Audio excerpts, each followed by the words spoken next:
Dalam upaya meningkatkan PAD, Bupati Gailuas merencanakan pengaktifan pemungutan pajak di 4 perbatasan kabupaten. Hal tersebut disampaikan pada acara rapat monitoring dan evaluasi program pemberantasan korupsi terintegrasi area penertiban pajak daerah bersama KPK yang dilaksanakan secara virtual di ruang kerja Bupati Gailuas pada Kamis 23 September 2021. Pada kesempatan tersebut, Bupati Amru menyampaikan bahwa hal ini dilakukan untuk meningkatkan PAD daerah sesuai dengan Undang-Undang Nomor 28 Tahun 2021. Rabusin selaku Kabid Pendapatan Dinas Perindakop Gailuas menyampaikan bahwa untuk produk hukum bersama bagian hukum Setdakap Gailuas saat ini sedang digodok. Hanya saja saat ini sedang dikonsultasikan dengan pihak provinsi untuk setiap ketentuan perundangan yang akan digunakan. Pada kesempatan Zoom meeting tersebut, Rabusin juga meminta arahan dari KPK untuk memberikan arahan bimbingan sesuai peraturan perundangan yang berlaku. Menanggapi hal tersebut, Agus Supriyanto, perwakilan dari KPK, memberikan apresiasi untuk Gailuas tentang inovasi yang tengah digodok tersebut. Dan beliau juga meminta agar pemungutan pajak yang akan dilaksanakan tersebut tidak sampai memberatkan masyarakat dan bisa dimanfaatkan sesuai ketentuan yang berlaku.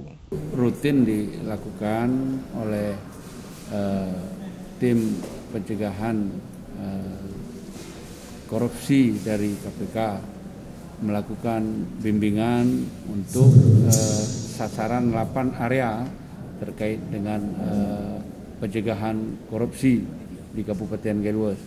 Jadi itu yang kita lakukan tadi. Pada dasarnya itu acara rutin dan kita mendapat arahan-arahan apa yang harus kita lakukan sehingga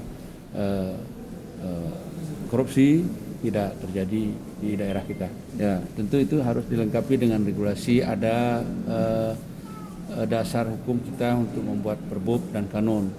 Itu Undang-Undang Nomor 28 Tahun 2001. Kemudian ada, kalau saya tidak salah, Peraturan Pemerintah Nomor 18 yang selama ini tidak boleh kita melakukan pungutan. Dengan keluarnya undang-undang ini, kita sudah boleh melakukan pungutan terhadap hasil bumi dan pajak bumi lainnya. Tentu apa yang kita akan lakukan ini harus dilengkapi dengan regulasi. Regulasi yang akan kita terapkan ini nanti akan kita konsultasikan ke tingkat pemerintahan setingkat di atas kita, provinsi. Tadi juga kita sudah menyampaikan ke KPK, mungkin mereka bersedia untuk memberikan arahan sehingga apa yang kita lakukan ini tidak bertentangan dengan hukum. Apa yang kita lakukan ini sangat penting karena kondisi keuangan di semua daerah, bukan kita saja, dalam keadaan susah. Maka kita bersyukur telah terbit undang-undang yang membolehkan kita melakukan pungutan distribusi terhadap hasil bumi dan yang lain-lainnya.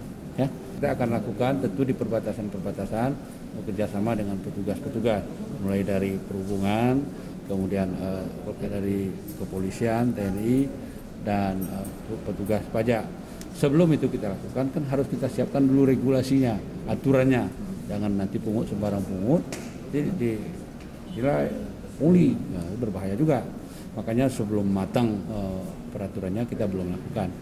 Dan peraturan ini sedang digodok, mudah-mudahan segera dikonsultasikan ke provinsi. Nanti kalau sudah fit, baru kita lakukan sosialisasi dan melakukan pungut. Harapan saya di 1 Oktober ini sudah bisa dilakukan.